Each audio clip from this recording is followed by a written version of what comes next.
भगवानो आ थारी दादी बता रही है कि थे कमेंट करया हा कि थान बालू का स्तूप का प्रकार को नहीं याद हो थे तो भोला ही रगर टाबरो सबसे पहली तो आप बात जानो कि रेत का टीला नहीं बालू का स्तूप बोलियो जावे। अब कमेंट में दादाजी ऑन टॉप लिख देना। गुड़ा गुड़ियों, अब आप सोच रहे होंगे कि बालू का स्तूप कैसे बनते हैं, तो ये देखो बालू का स्तूप हवा चलने पर मिट्टी के अपरदन से बनते हैं। ठाबरों आज थान बालू का स्तूप दिखा लिया हूँ।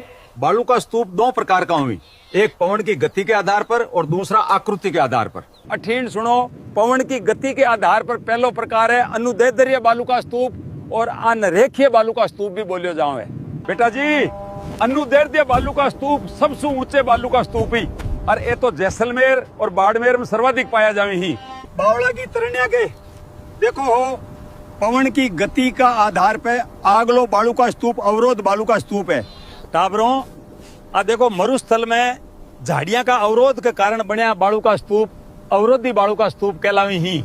टाबरों दादा की एक बात और याद रखजो, अवरोध बालू का स्तूप पुष्कर, नागपाड़, जोबनेर और सीकर में देखने को मिलते हैं। राम राम भाई सारे हैं ना।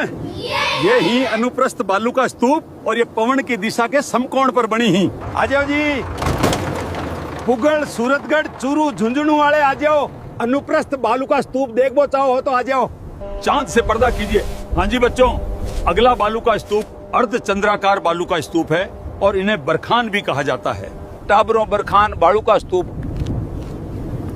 नीम का थाना, लोणकरणसर और डीडवाना का माइन सबसे ज्यादा मिले। अरे बेटी का बापो, ए बालू का स्तूप तो बहुत तेज दौड़ रही, इको मतलब बरखान सर्वाधिक गतिशील बालू का स्तूप है। टाबरो थारी दादी का फोन आयो है, बिन मेरी याद आ रही है, तो थान आकृति का आधार पर बालू का स्तूप अगला वीडियो में दिखाऊं।